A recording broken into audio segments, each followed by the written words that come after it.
غزہ کے عام شہریوں کے خلاف مقبوضہ فلسطین کی غاصب سنی حکومت کی جہر فوج کی وحشیانہ جارحیت کا سلسلہ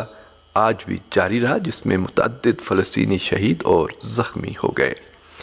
فلسطین کی پوسٹ نیوز ایجنسی کے حوالے سے ارنا کی رپورٹ کے مطابق غزہ کے مختلف علاقوں پر مقبوضہ فلسطین کی غاصب سنی حکومت کی جہر فوج کی وحشیانہ جارحیت کا سلسلہ آج بھی جاری رہا اور سیونی فوج نے آج بھی مختلف علاقوں پر بمباری اور گولہ باری جاری رکھی، جس میں دسیوں فلسطینی عام شہری شہید اور زخمی ہو گئے۔ اس رپورٹ کے مطابق غزہ کے جنوب مشرق میں الزیتون کے علاقے میں ایک رہائشی مکان پر سیونی بمباری میں ایک بچی شہید اور 4 دیگر افراد زخمی ہو گئے، جنہیں الممدانی اسپتال منتقل کر دیا گیا۔ اسی طرح امدادی کارکنوں نے 4 فلسطینیوں کی لاشیں غزہ کے علاقے الجولاد سے، جس پر صہیونی فوج نے بمباری کی تھی، ملبے کے نیچے سے برآمد کی۔ اخبار نے رپورٹ دیا ہے کہ مقبوضہ فلسطین کی غاصب صہیونی حکومت کی جہر فوج کے جنگی طیاروں نے وحشیانہ جارحیت کا مظاہرہ کرتے ہوئے غزہ کے علاقے الصبری اور 8ویں روڈ کے اطراف کے علاقوں پر بمباری کی۔ اسی طرح مقبوضہ فلسطین کی غاصب صہیونی حکومت کی جہر فوج کے جنگی طیاروں نے غزہ کے ابو عبیدہ اسکوائر کے اطراف کی زرعی اراضی کو نشانہ بنایا، جس کے نتیجے میں وسیع پیمانے پر آگ لگ گئی۔ ان جنگی طیاروں نے غزہ کے النصیرات کیمپ کو بھی حملے کا نشانہ بنایا اور غزہ کے جنوب میں واقع خان یونس میں السطر علاقے میں ایک فلسطینی گھرانے کے مکان پر حملہ کیا، جس میں ایک فلسطینی عورت شہید اور متعدد دیگر زخمی ہو گئے۔ اسی طرح مقبوضہ فلسطین کی غاصب صہیونی حکومت کی جہر فوج کے جنگی طیاروں نے غزہ شہر خان یونس کے مشرق میں معین علاقے میں ایک مکان پر بمباری کی، جس میں 7 فلسطینی زخمی ہو گئے۔ اسی طرح مقبوضہ فلسطین کی غاصب صہیونی حکومت کی جہر فوج کے جنگی طیاروں کی بمباری کے علاوہ صہیونی فوج نے ٹینکوں سے خان یونس کے جنوب میں رفح کے مغرب میں واقع علاقے اور خان یونس کے مشرق میں واقع ابسان القبیرہ کے مشرقی علاقے اور اسی طرح النصیرات کیمپ کے شمالی علاقوں پر گولہ باری کی۔ تحریک حماس اور جہاد اسلامی نے ایک مشترکہ بیان میں اعلان کیا ہے کہ غاصب صہیونی حکومت کے خلاف استقامت و مزاحمت کا سلسلہ جاری رہے گا۔ تحریک حماس اور جہاد اسلامی نے اپنے مشترکہ بیان میں کہا ہے کہ اسماعیل ہنیہ اور فواد شکر سمیت استقامت کے رہنماؤں کا خائنانہ قتل استقامت کی طاقت کو کمزور نہیں کرے گا۔ تحریک حماس اور جہاد اسلامی کے بیان میں کہا گیا ہے کہ غاصبانہ قبضے کا مقابلہ کرنے کے لیے استقامت ایک جائز حق ہے، اور جب تک ہمارے عوام اپنے تمام حقوق حاصل نہیں کر لیں گے، اس وقت تک استقامت کا سلسلہ جاری رہے گا۔ اس بیان میں کہا گیا کہ ہم غرب اردن اور مقبوضہ علاقوں میں موجود اپنے عوام سے مطالبہ کرتے ہیں کہ استقامت کو بڑھائیں اور صہیونی حکومت کے غاصبانہ منصوبوں کو ناکام بنائیں۔ تحریک حماس اور جہاد اسلامی کے بیان میں کہا گیا ہے کہ اسرائیل جنگ سے قتل عام اور تباہی کے سوا کچھ بھی حاصل نہیں کر سکا ہے اور کر بھی نہیں پائے گا، اور وہ جنگ کے ذریعے ہمارا راستہ روک بھی نہیں پائے گا، اور ہم سیاسی، فوجی، جنگی سطح پر مسلسل ہم آہنگی اور مشترکہ کام جاری رکھیں گے۔ صہیونی جارحیت میں فلسطین کی اسلامی مزاحمتی تحریک حماس کے سربراہ اسماعیل ہنیہ کی شہادت کے بعد پورے علاقے کی صورتحال تبدیل ہو گئی ہے اور پورا علاقہ غاصب صہیونی حکومت اور اس کے حامیوں کے خلاف سراپے احتجاج بنا ہوا ہے۔ تہران میں شہید اسماعیل ہنیہ کے جلوس جنازہ میں بڑی تعداد میں ایران کے عوام نے شرکت کی اور ایران کی فضا اسرائیل اور امریکہ مرتبات کے نعروں سے گونجتی رہی۔ انہوں نے صہیونی حکومت کی بزدلانہ اور مجرمانہ اقدام کی شدید الفاظ میں مذمت کی۔ ادھر اسماعیل ہنیہ کو قطر میں سپرد خاک کیا جا رہا ہے۔ غرب اردن کے شہر رام اللہ میں بھی فلسطینی عوام نے مظاہرہ کر کے حماس کے سربراہ اسماعیل ہنیہ کو دہشت گردانہ حملے میں شہید کرنے کے صہیونی حکومت کے اقدام کی شدید مذمت کی۔ ارنا نے المیادین کے حوالے سے رپورٹ دی کہ غرب اردن کے شہر رام اللہ میں فلسطینی عوام نے حماس کے سربراہ اسماعیل ہنیہ کو شہید کرنے کی صہیونی حکومت کی دہشت گردی کے خلاف وسیع مظاہرہ کیا۔ مظاہرین نے غاصب صہیونی حکومت کے خلاف نعرے لگائے اور استقامتی فلسطینی گروہوں سے اس دہشت گردی کا بدلہ لینے کا مطالبہ کیا۔ اسی طرح کے مظاہرے غرب اردن کے چند دیگر شہروں میں بھی ہوئے۔ اسماعیل ہنیہ کی شہادت کے بعد اسلام آباد سمیت پاکستان کے مختلف شہروں میں بھی عوام نے سڑکوں پر مظاہرے کر کے فلسطینی عوام کے ساتھ یکجہتی اور دہشت گرد صہیونی حکومت سے نفرت کا اعلان کیا۔ کراچی میں جنار روڈ پر پاکستانی عوام نے مظاہرہ کر کے حماس کے سربراہ اسماعیل ہنیہ کو شہید کرنے پر مبنی صہیونی حکومت کی دہشت گردانہ جارحیت کی مذمت کی۔ اس مظاہرے میں بہت بڑی تعداد میں پاکستانی عوام نے شرکت کی اور شہید اسماعیل ہنیہ کو خراج عقیدت پیش کیا۔ فلسطینی حامیوں نے امریکہ کے نیو یارک ٹائمز اسکوائر پر حماس کے سربراہ اسماعیل ہنیہ کو ایران میں شہید کرنے کے صہیونی حکومت کے دہشت گردانہ اقدام کے خلاف مظاہرہ کیا ہے۔ غیر ملکی نشریاتی اداروں کے مطابق ٹائم اسکوائر میں مظاہرین نے امریکی پرچم نظر آتش کیا اور حماس اور فلسطین کے پرچم لہرائے۔ یہ مظاہرہ ٹھیک اسی وقت کیا گیا جب تہران میں حماس کے سربراہ شہید اسماعیل ہنیہ کی تشییع جنازہ ہو رہی تھی۔ اس رپورٹ کے مطابق مظاہرے کے دوران جہاں عزت الدین قسام بٹالین کا سفید پرچم لہرا رہا تھا، وہیں زمین پر امریکی پرچم ڈلتا ہوا دیکھا جا سکتا تھا۔ اسی طرح کے مظاہرے دنیا کے مختلف ملکوں میں بھی ہوئے جہاں مظاہرین نے صہیونی جارحیت اور حماس کے سربراہ کو شہید کیے جانے کے صہیونی اقدام کی مذمت کی اور فلسطینیوں سے اپنی یکجہتی کا اظہار کیا۔ ایران کے مختلف اعلیٰ حکام نے بھی تاکید کے ساتھ اعلان کیا کہ تہران میں فلسطین کی تحریک حماس کے سربراہ اسماعیل ہنیہ کو شہید کرنے کے صہیونی اقدام کا دندان شکن جواب دیا جائے گا اور غاصب صہیونی حکومت کو پچھتانا پڑے گا۔ ادھر حزب اللہ لبنان کے سیکرٹری جنرل سید حسن نصر اللہ نے صہیونی حکومت کی شکست اور استقامتی محاذ کی کامیابی پر تاکید کی ہے۔ حزب اللہ لبنان کے سربراہ سید حسن نصر اللہ نے تہران میں صہیونیوں کے ہاتھوں حماس کے سربراہ اسماعیل ہنیہ اور بیروت میں حزب اللہ کے کمانڈر فواد شکر کی شہادت کی مناسبت سے منعقدہ ایک پروگرام میں فلسطینی اور لبنانی قوم کو تعزیت پیش کی۔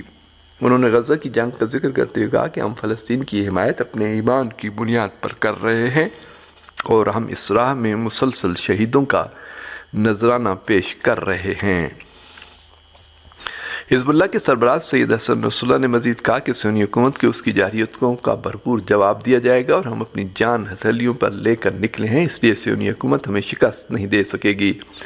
انہوں نے کہا کہ غزہ میں 10 مہینے کی جنگ سے بعض افراد یہ سمجھ ہی نہیں سکے کہ صہیونی حکومت کو کتنی شکست ہوئی ہے اور یہ جنگ اب غزہ سے باہر نکل چکی ہے۔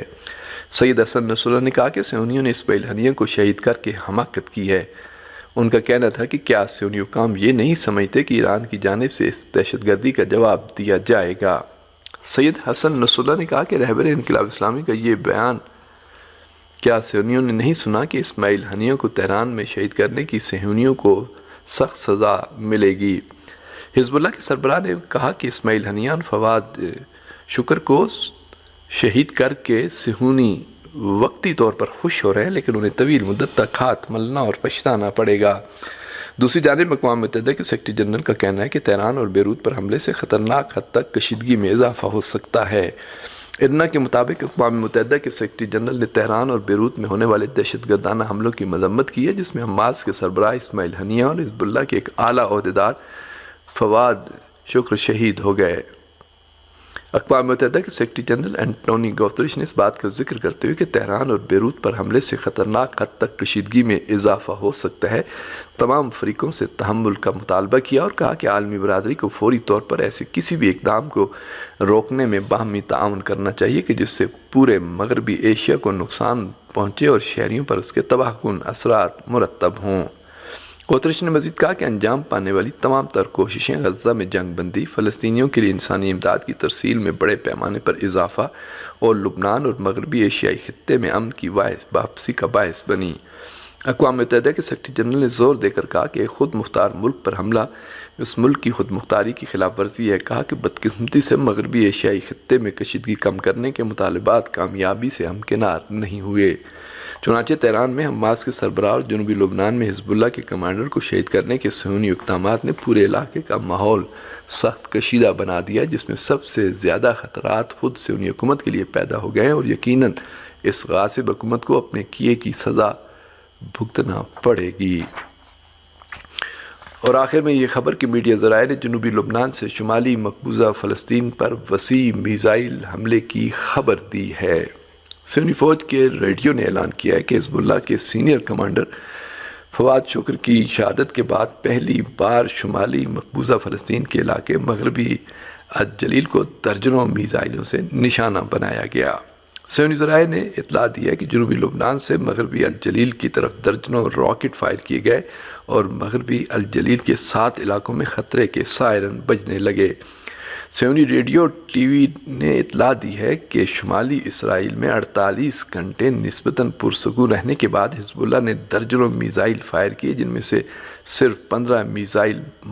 مار گرائے جا سکے، جبکہ باقی میزائل اپنے نشانوں پر جا کر لگے۔ صہیونی حکومت کے بعض خبری ذرائع نے لبنان سے مقبوضہ فلسطین کی طرف داغے گئے میزائلوں کی تعداد 60 سے زائد بتائی ہے۔ اور سامعین، اسی کے ایران کے قائم مقام وزیر خارجہ علی باقری کنی نے اقوام متحدہ کے سیکرٹری جنرل سے ٹیلی فونی گفتگو میں واضح کر دیا ہے کہ اسلامی جمہوریہ ایران جرائم پیشہ صہیونیوں کو سزا دینے کے اپنا قانونی حق استعمال کرنے سے دریغ نہیں کرے گا۔ اقوام متحدہ کے سیکرٹری جنرل سے ٹیلی فونی گفتگو میں ایران کے قائم مقام وزیر خارجہ کا کہنا تھا کہ اسماعیل ہنیہ کو دہشت گردانہ حملے میں شہید کرنے کا صہیونی حکومت کا اقدام ایران کی عرضی سالمیت، خود مختاری اور قومی اقتدار اعلیٰ کی کھلی خلاف ورزی ہے، جس نے علاقائی اور بین الاقوامی امن و سلامتی کو بھی خطرے میں ڈال دیا ہے۔ ان کا کہنا تھا کہ عالمی برادری کو عالمی امن و سلامتی کے تحفظ کے لیے صہیونی حکومت کے خلاف ڈٹ جانا چاہیے۔ انہوں نے مزید کہا کہ عالمی برادری کو چاہیے کہ وہ غزہ میں صہیونی حکومت کے جرائم اور بربریت کو روکے اور مظلوم فلسطینی عوام کو جرائم پیشہ صہیونی ٹولے کے شر سے نجات دلائے۔ اقوام متحدہ کے سیکرٹری جنرل اینٹونیو گوتریش کا اس گفتگو میں کہنا تھا کہ انہوں نے ایک بیان جاری کر کے بیروت اور تہران پر صہیونی حکومت کے حملوں کی مذمت کی ہے۔ انہوں نے ایران کے اپنے دفاع کے حق کو تسلیم کرتے ہوئے لبنان میں ایک وسیع جنگ کے ممکنہ آغاز اور اس کے نتائج کے بارے میں تشویش ظاہر کی۔ ایران کے قائم مقام وزیر خارجہ علی باقری کنی نے روس کے وزیر خارجہ سرگئی لاوروف سے بھی ٹیلی فون پر بات چیت کی۔ روس کے وزیر خارجہ سرگئی لاوروف نے اس ٹیلی فونی گفتگو میں بغیر کسی استثناء کے ان تمام فریقوں سے جو غزہ اور مشرق وسطیٰ کی صورتحال پر اثر انداز ہو سکتے ہیں مطالبہ کیا کہ ایسے اقدامات کی روک تھام کریں جو حالات کو عدم استحکام سے دوچار اور غیر فوجیوں کے جانی نقصان کو بڑھا سکتے ہیں۔ دونوں ملکوں کے وزرائے خارجہ نے اس بات چیت میں حماس کے رہنما اسماعیل ہنیہ کو شہید کرنے کے لیے صہیونی حکومت کی بزدلانہ کارروائی کی مذمت کی۔ انہوں نے سیاسی شخصیات کو دہشت گردانہ حملے کر کے شہید کرنے کے اقدام کو ناقابل قبول قرار دیتے ہوئے کہا کہ اس کے بہت خطرناک نتائج برآمد ہوں گے اور اس سے خطے میں کشیدگی مزید بڑھے گی۔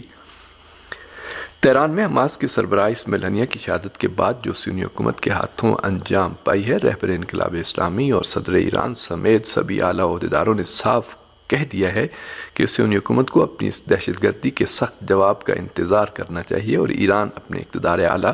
اور عرضی سالمیت کی خلاف ورزی کیے جانے کا انتہائی سخت جواب دے گا۔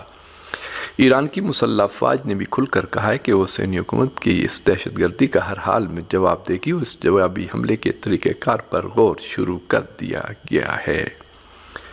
اس درمیان اطلاعات ہیں کہ ایران اور دیگر استحکامتی گروہوں کی جوابی کارروائیوں سے صہیونی فوج پر سخت خوف و ہراس طاری ہے اور اس نے متعدد صہیونی کارخانوں اور خاص طور پر کیمیکل فیکٹریوں کو بند کرنے کا حکم دے دیا ہے۔ حماس کے سربراہ اسماعیل ہنیہ کو تہران میں شہید کرنے کے صہیونی حکومت کے اقدام کی پاکستان کی قومی اسمبلی میں ایک متفقہ قرارداد کی منظوری کے ذریعے سخت الفاظ میں مذمت کی گئی۔ پاکستانی وزیر اعظم شہباز شریف نے تہران میں حماس کے سربراہ اسماعیل ہنیہ پر دہشت گردانہ حملے کی سخت الفاظ میں مذمت کی۔ پاکستان کی قومی اسمبلی میں حماس کے سربراہ اسماعیل ہنیہ کو تہران میں صہیونیوں کے ہاتھوں شہید کیے جانے کے دہشت گردانہ اقدامات کی سخت الفاظ میں مذمت کی گئی اور ایوان میں اس سلسلے میں قرارداد مذمت بھی منظور کی گئی۔ قرارداد مذمت وزیر خارجہ اسحاق ڈار نے پیش کی، جس کی ایوان نے منظوری دی۔ اس موقع پر ایوان سے خطاب کے دوران وزیر اعظم شہباز شریف نے اسماعیل ہنیہ کی شہادت پر اپنے رد عمل کا اظہار کرتے ہوئے کہا کہ تہران میں اسماعیل ہنیہ کی شہادت سے پورا پاکستان اور عالم اسلام اشکبار ہے۔ انہوں نے کہا کہ صہیونی حکام دیگر ملکوں کی عرضی سالمیت کی خلاف ورزی کرتے ہوئے دہشت گردی کا ارتکاب کر رہے ہیں۔ پاکستانی وزیر اعظم شہباز شریف نے کہا کہ اسماعیل ہنیہ کو بدترین اقدام کے ذریعے تہران میں شہید کیا گیا۔ ان کا کہنا تھا کہ صہیونی حکومت کا یہ اقدام دیگر بین الاقوامی قوانین کی کھلم کھلا خلاف ورزی ہے اور یہ انتہائی بدترین وحشی گری ہے۔ شہباز شریف کا کہنا تھا کہ بہت سے ملکوں نے صہیونی حکومت کے اس اقدام کی مذمت کی ہے۔ شہباز شریف نے مزید کہا کہ یہ بات خوش آئند ہے کہ ایوان مشترکہ طور پر اس حوالے سے قرارداد لایا ہے۔ تمام ارکان پارلیمنٹ کا شکر گزار ہوں۔ یہ خوش آئند ہے کہ ایوان اسماعیل ہنیہ کی شہادت پر متفقہ طور پر قرارداد منظور کر رہا ہے۔ انہوں نے کہا کہ اسماعیل ہنیہ کو دہشت گردانہ طریقے سے شہید کیے جانے کے واقعے پر خاموشی اختیار کرنے سے کوئی نتیجہ نہیں نکلے گا اور فلسطینیوں نیز فلسطین میں ڈھائے جا رہے مظالم پر عالمی اداروں اور بین الاقوامی برادری کی خاموشی افسوسناک ہے۔